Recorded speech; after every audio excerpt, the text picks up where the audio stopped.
We are here. We got Acez and Lang back at you again with a new episode of ShotCast, episode 4. What's up, everybody? We've been doing this now for a few weeks now?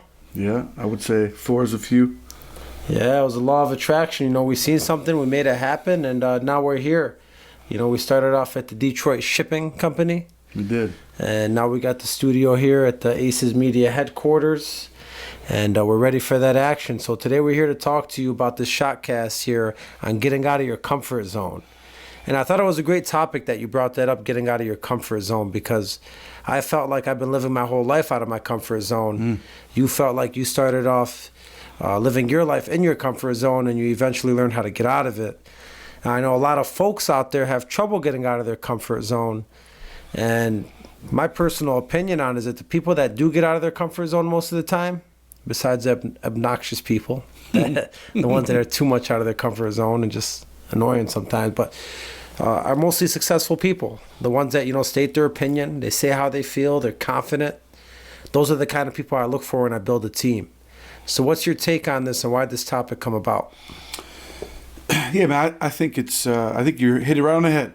I think that successful folks, the ones that you see on Behind the Music or some documentaries made about them, they made the choice to get outside their comfort zone. And I think a lot of us live inside of it.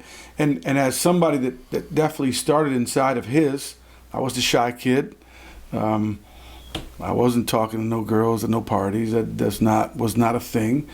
But I saw the people, probably like you, that didn't have any problem walking up on somebody that they were interested in. And so that's where I started, and I think it's good to talk about, is there a way to get out of that? Because I think some people feel like, hey, no, this is just who I am. I'm going to stay in this lane, and maybe I'll be envious of those guys or ladies that are able to get outside their comfort zone, or maybe I'll hate on them in my own mind, or maybe I'll make excuses as to why I don't get outside of my comfort zone. But I think it's an important topic because listen, especially people with experience that have been doing, it's important that you share. It's important that you talk about, share your experiences and talk about your journey. And so let me ask you this, since this topic came about, when do you think, or when do you remember that it started for you? Like, what's the reason that you think that you had trouble getting out of your comfort zone? Let's try to get to the root of this at first and figure out where it started and where it goes and how to get out. So where did it start for you? Because you said you started off having a hard time getting out of your comfort zone. So let's get to the root to the problem. Where did it start? Yeah, listen, I think that's who I was. Again, I was the shy kid in high school. Yeah, but why? I got you. All right. That was a who I was. And you get around some different organizations. You go to college, maybe you get out of it a little bit. You go to work in corporate environment, and maybe you see that, hey, I got something here. Some people like it.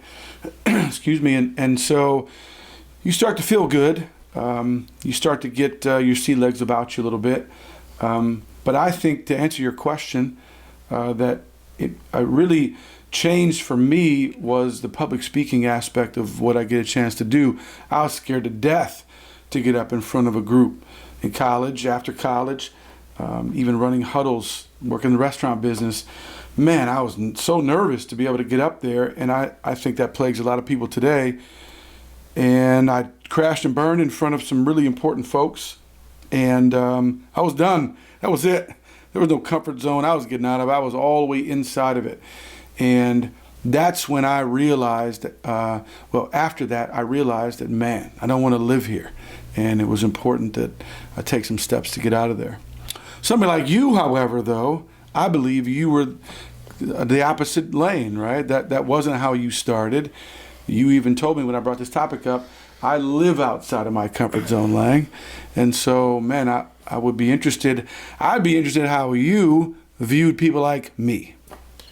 Yeah, I mean, I'm thinking about it now, and there has been times, like I remember, college, the first 2 years, I had a class for public speaking, and I remember when I got up there to public speak, I was nervous. So I was nervous to public speak in that class in college, and I'm just trying to think how I went from there to here, and I'm thinking about a few things right now, and I'm just thinking about, Being pushed to a corner is the first thing that comes to my mind. I was pushed to a corner early in life, and I felt like it was a succeed or die, mindset that I had, and that's what made me start getting out of my comfort zone and doing things. And then the more I got out of my comfort zone, the more comfortable I got with it. And then especially when like public speaking became easy for me, especially that first time when I was jittery in class and I didn't know any of the college kids. And this is before I started running the business. This is just like still trying to figure it out, trying to be an attorney, didn't know really what I wanted. From seeing that public speaking to the public speaking I'm doing now, where I could just get in a room, I don't care who's in there, and I could go off the top. That by itself, the transition between the first time and what I'm doing now, made me not fear anything else, because I seen that the one thing I feared is very easy to me now. So anything I fear, I need to do, and it's going to become easy to me. And that's how I started seeing everything. So I started attacking my fears, because at the end of the day, fear is what? False events appearing real, right? It's something that's built in your mind.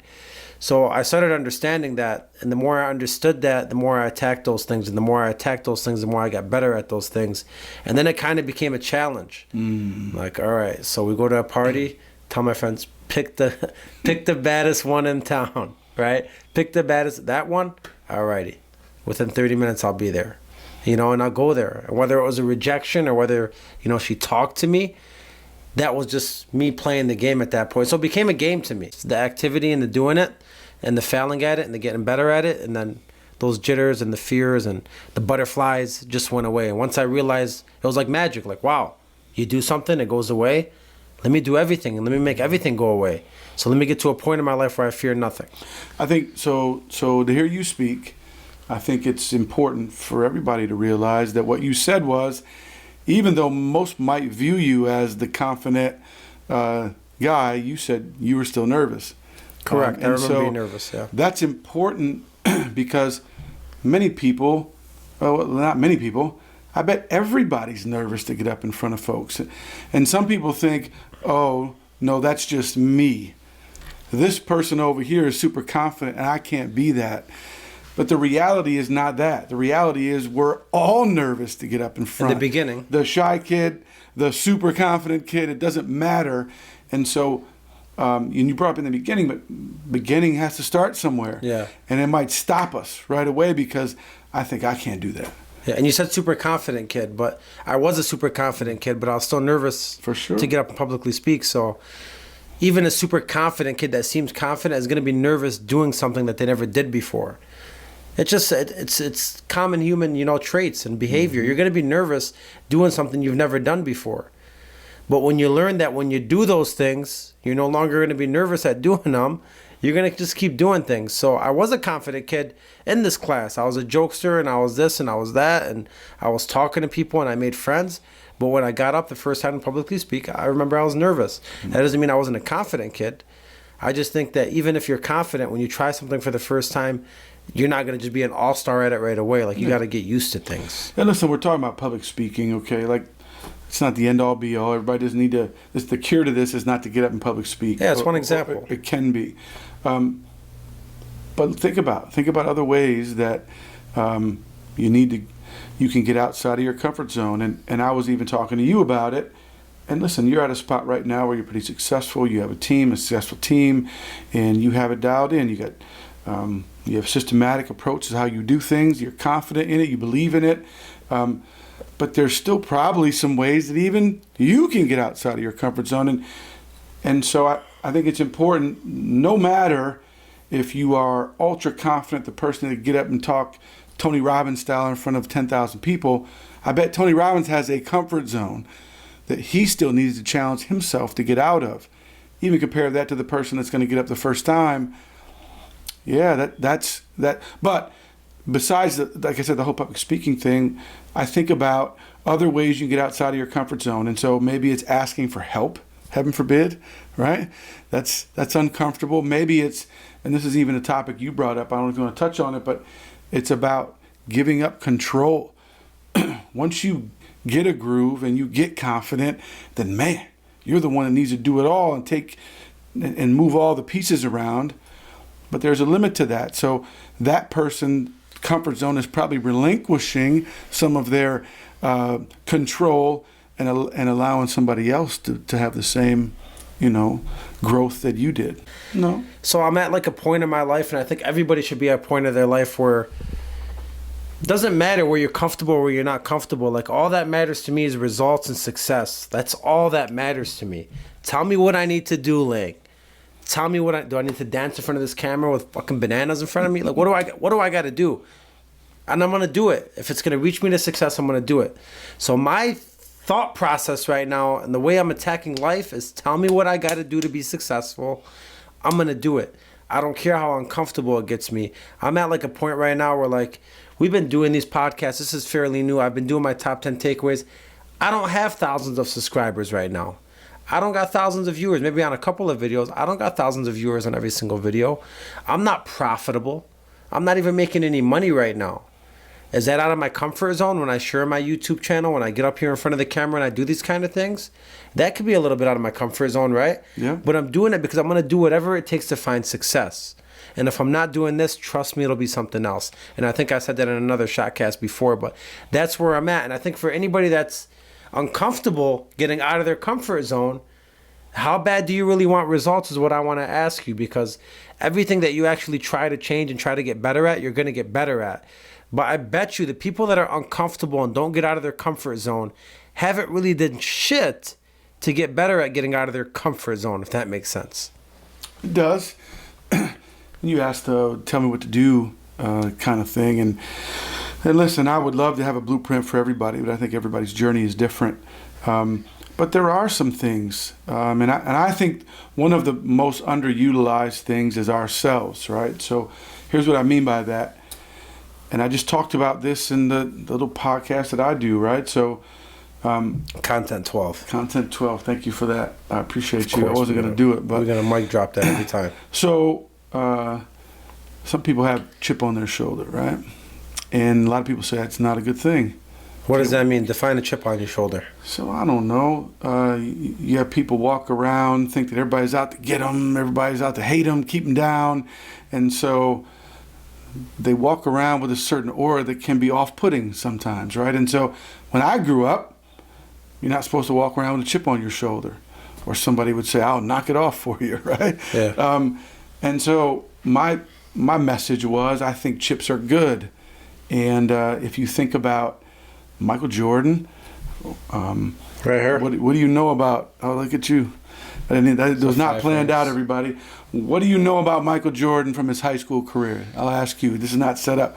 What do you know about Michael Jordan from his high school career? Anything? I know Michael Jordan didn't make the basketball team. Right, he got cut from his high school basketball team. Now, some say that's not true. Some say it is. But my question for you is, why do you know that? Why do you?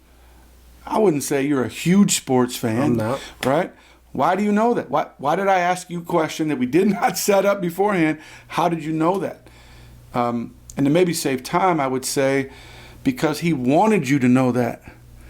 He wanted the people to talk about how he got cut from his high school team as he was ascending up the ranks. And hearing that stuff probably got him an extra 1,000 jumpers a week in the gym. Because, or think about Tom Brady, who still hangs 198 in his locker. 198 is where he got picked. There's only 252 picks in the draft. He hangs that in his locker to this day. The guy's been around for 100 years in the NFL. He still hangs it because he wants to be reminded that there's 30 teams that passed on him for 6 rounds. And he'll never forget that. So he keeps that chip on there. And I guess the whole point of why I brought this up is you don't have to be Tom Brady or Michael Jordan. We all have stories. We've all overcome. We've all had challenges. But we don't, because behind the music or ESPN is not there with a microphone talking about it, maybe we think it's not as exciting as it should be. Damn it, I'm telling you it is. We've all gone through something. We all have something. We had a tough time, or we have a medical something. We've all have it. Yet we don't think about it very often. And so I would ask you to look inside yourself for a second and remember some of those tough times and realize, holy smokes, man, I really came through some stuff. Oh yeah. Maybe I have a little more confidence than I'm giving myself credit for, and I can do this. I can start a podcast. I can get up in front of a group. Yeah. I can ask for help. I can share an idea in a meeting. Those kind of things. That's what I would challenge the group to do. To look inside themselves and find the struggles that they went through and understand that they could overcome these obstacles and do these kind of things. Yeah, sometimes we bury that stuff. Yeah. What are we doing right here? For sure. Like, you think if I don't get millions of subscribers and ShotCast don't get big and huge, you think I ain't going to be talking about this episode right here? The ShotCast is going to be a monster. It might be a monster, and it should be a monster. Mm-hmm. Because people should seek self-development, should get better in life. Yep. And that's what I seek every single day. But if we do get big, or when we do get big, if you want to go law of attraction style, when we do get big, you best believe we're going to talk about the times we did it when we had, 100 subscribers and 300 views. Yeah. And we kept doing it and doing it and doing it. Just like Tom Brady got picked, what was it? 198. 198. Just like Jordan got cut and he kept doing it, right? Yep. So I think this is all part of the success formula, which is why I'm not scared to do it. And like I said, if it wasn't this, it'd be something else. And I'm going to keep doing it until we hit something. And what's funny is the more you do things, the more doors open up. Yeah, I mean, if I'm building a team, I want a team of people that are out of their comfort zones all day over anybody else. But again, there's still the majority of the people that don't get outside their comfort zone. So we're going to get to the root of this. You're going to talk about how you got out of your comfort zone originally. Yeah. I'm going to talk about how I got in my comfort zone. So for me, I mean, let me give you an example. So when I was growing up, I was working at a gas station with my dad, 16, 17 years old. I quit football, started working, had to support the family, right? After that, the guy we were leasing the gas station from said, hey, I got an ice cream truck. It's just parked back there. You want to drive it? I'm like, shit, I'm in high school. If I drive my ice cream truck, what are people going to say, Yeah. I got in the ice cream truck and I did other cities that I didn't know people in. And I started giving up my business cards and I became the goddamn best ice cream fucking man in the fucking town. Right? The moms were calling me like, hey, come around. I got my family here for a barbecue, and I'd come, and I was making good money as an ice cream man. One day my friends called me. I don't know how they did it. They called me. I was driving, they pulled up, they see me, they cracked up, and they followed me and stayed on my ass. I pulled over, I let them hop in with me. At that point, they knew, and the word got around, I was selling ice cream. Mm-hmm.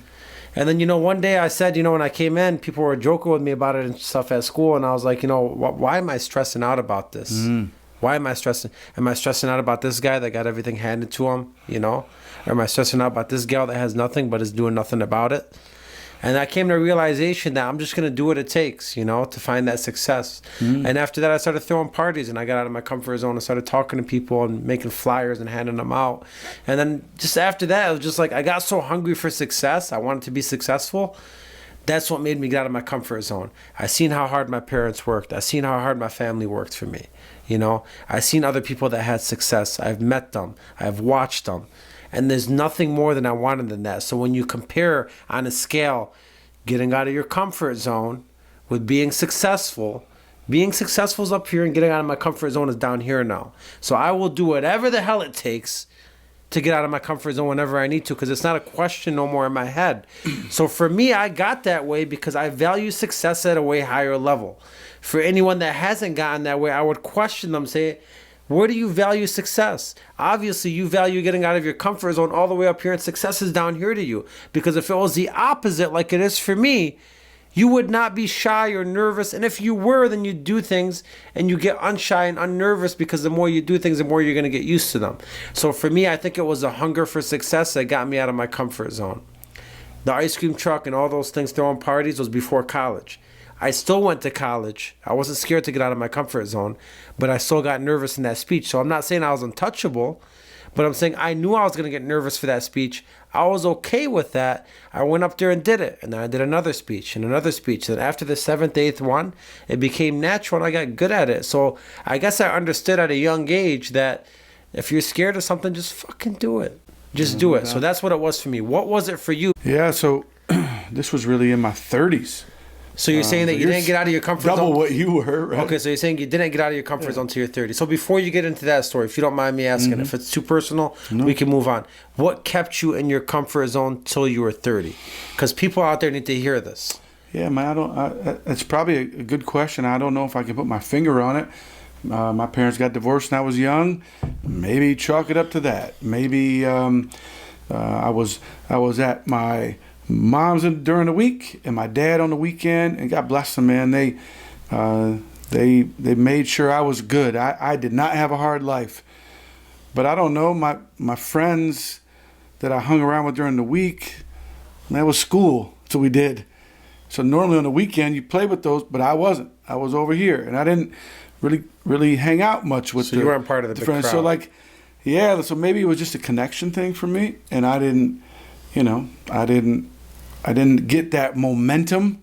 You know, it was constant back and forth. Let me ask you, did anything ever like where you tried to get out of your comfort zone, or was there ever a story where something kind of like scarred you from getting out of your comfort zone? Because I know a lot of people have those stories where something happened in their life where it's like they're scarred and don't want to get out of that comfort zone again. Yeah, this was later, and I'm sure there were other things, by the way. You ask somebody out and it doesn't work. Yeah. And I still remember a couple of those, but this was really in my 30s. Like I say, I wanted to be a leader. I went through a future leadership program. At the end of it, we had to give a big speech. And I remember being at the CEO's house the night before. This is when you're 30. This was 34. No, this was older than that. No, this is probably 33, 34. Okay.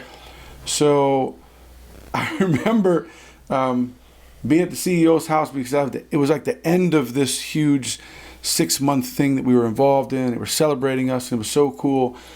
And then some other cats came in, and they were like teasing us, you know, giving us the business a little bit. You guys are going to bomb tomorrow, that kind of thing. Just rattling us a little bit. Whew, it must have rattled me because we got up the next day. First guy went, second guy went, I went, and I couldn't remember my name, let alone what was on the slide. And it was in front of everybody. I wanted this so bad, and I put so much time into it, and I felt like it was 12 minutes of me staring at an audience. Now, it wasn't 12 minutes. It was probably 42 seconds, but it was the longest 42 seconds of my life. And so at that moment, I was done. There was no getting up. I didn't know, none of that. And that probably took me, I don't know, 4 or 5 years, really, real talk, 4 or 5 years to say, listen, I want to try this again. But the action item for me is different than you. I needed to get some help. I wasn't going to be able to get out myself. Maybe I was, but I was just afraid to do it. So I told somebody I wanted to do it. And once they found out, they were like, okay, go. You're up. You're up. Was it a mentor? You're up. Yeah, it was a mentor. Okay. Great mentor of mine. And he trusted. And so I didn't have any choice. He put me on stage, and I had to deliver. And then other people knew that I wanted something, and I really wanted to do well. And so they took some time, and K. Rich again, my guy. This was where we really developed a relationship, and that's where I learned how to speak. And I'll tell you this, and I'll turn it back over to you. Maybe we do our shots, but still to this day, like there are people that can get up in front of a group of 500 people and wing it. And they don't need to plan it out. They don't need to they can just do it because that's a natural ability that they have. Your Tony Robbins, your Inky Johnsons, your Eric Thomas, whatever. They can just do their thing. I'm not that guy. I can probably do some of it, but if I really want to be effective, I need a system. And so I developed a system that is write it out, rep it out. Bullet point it out, rep it out. Bullet point even further, rep it out. So I got 6 reps before I go up in front of a crowd. And that really helps me do my thing. So if you're out there saying, no, I can't do it, that's BS. Because if you practice something, I think you talked about, if you practice something enough, I don't care what it is, you will figure out a way to be good at it. Whether it's Space Invaders from way back in the day in video games, or whether it's learning to shoot how to shoot a basketball, whether it's learning to sell, whether it's learning to cook, whatever it is, if you do it enough, you will get good at it. There's no way that you won't. And so sometimes it's just going to take some time and preparation, and whether we want to put that in. So for you, you're saying, just to sum it all up, that you got help from a mentor. You got help from a mentor. You shared it, and you said that in the last podcast as well. I did. Share everything that helps. So you shared it. Somebody helped you out. You practice, and then you eventually got comfortable with it. Man. Because now you're giving a lot of public speeches, and it seems like it's nonchalant. I don't know if you still practice or not. It seems like it's pretty natural Every time. when I see you up there. For me, it's like sometimes I could go off the top. I'm at that level now where I could just go and talk. So that's good. So for anybody listening that's, having trouble getting out of their comfort zone, I guess Lang would ask you, who have you shared it with, and which mentors have you reached out to, and what resources have you tried to use to get better at? Yeah. So, Give we my ready shot. for the shots, or Give we? my shot. Right. Go ahead and give your shot. So here's my shot, and I think you touched on it real quick, but a lot of times we get in meetings or get in a group of people, or maybe you're in a class in college, and the professor or the leader or whoever's running the meeting asks a question to the group, and what do you think? And people do just like this. They put their hands right up under here, and they're not saying nothing to nobody. I was that guy. And I met somebody by the name of Clint Bruce. Shout out to Clint Bruce, who I guarantee if you go on YouTube, you'll find him. He came and talked to us as leaders probably, 7-8 years ago. Is that long ago? Yeah, probably 7-8 years ago. And he said a lot, and he says a ton, and he's got a lot of great content, big time. But one of the things that resonated with me was he said a lot, but he said curiosity is the same as being courageous, right? Curiosity equals courage. And I'd never really heard those two words put together before like that. And so I'm running a sales team at the time, and I'm thinking like, man, what if he's right? What if in the dictionary it said curiosity and then the words were courageous or whatever the deal was? Doesn't say that, but what if it did? What if he's right? And so I thought, and I'm talking to some of my sales folks, and I said, man, what if you were just ultra curious with a client? What would they have to say about you? They would have to say you're courageous if he's right. And I'm thinking, if your client thought you were courageous, how could they go somewhere else and get any business? It wouldn't be possible. So I've always remembered that. And he's even got a clip on there on YouTube about this. But my I guess it's motivation. I don't know if it's inspiration, but to motivate you is when you're in a group and people are offering or asking you your opinion, raise your hand and give it. Yes, there are a couple things that can happen. You can say something dumb, for sure. But even if you say something dumb, everybody in the room will say that person was courageous. Maybe not the right topic or not the right response, but that person was courageous. So even if you say something dumb and you walk out as people looking at you as courageous, that's a win. What if you say something that's brilliant and you're right on the money? They'll say, holy smokes, that person's courageous and they're pretty smart too. And who knows what the next task you're asked to give. So here's talking about getting outside of your comfort zone. When you're in the next meeting that you're in or the class that you're in and somebody says, what do you think? Get up and give your opinion.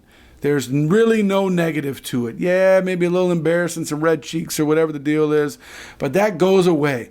They just remember that you were the one that was brave enough to stand up and say something.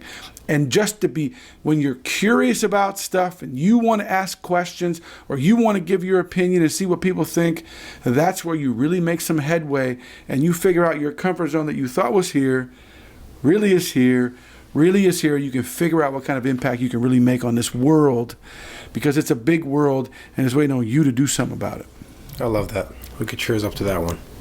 My man. Curiosity didn't kill the cat, it saved the cat. That's what I always like to say. I agree. What's your shot, big fella? Listen, my shot is simple, man. It's simple and effective. And, I hope if you're listening, you could just do this because it only makes sense to do it. Whatever you're scared or uncomfortable with, whatever's outside of your comfort zone, okay? It could be a lot of things. It could be speaking out loud. It could be speaking to a girl. It could be approaching your parents in a different way. It could be trying to start a business. Whatever it is that you're uncomfortable with, all I'm asking you to do is try to be better at it, okay? What does that mean? It can mean spending 1 hour a day, even a half an hour a day, even 15 minutes a day, studying and researching that topic or that subject or whatever it is, getting better at it. For example, if you're scared of talking to girls, okay, or approaching a female, Or boys, yeah. or boys, or even if you're scared of speaking in front of a group, whatever it is, could you research that in Google and put how to be better at speaking to a group, how to be better at speaking to a female, how to be better at speaking to a boy, whatever? Could you research that? Yes, you could. And when you do research it, 1,000 things are going to come up. YouTube videos, audios, articles, books. I'm not telling you to be a master at it, even though you can be if you want. I'm telling you, spend a little bit of time. You pick the time. I'm not going to pick the time for you. Pick the time. Spend a little bit of time on it every single day. 1 week, 2 weeks, 3 weeks, 4 weeks, maximum 1 month. Just spend on it. And you tell me after 30 days how you feel about that topic and if you're not going to stand up and say it. That's the first part of the shot. The second part of the shot is condition yourself and use the analogy that we use. Punch yourself in the face with whatever it is that you're scared of. If you're scared of public speaking, get up and publicly speak.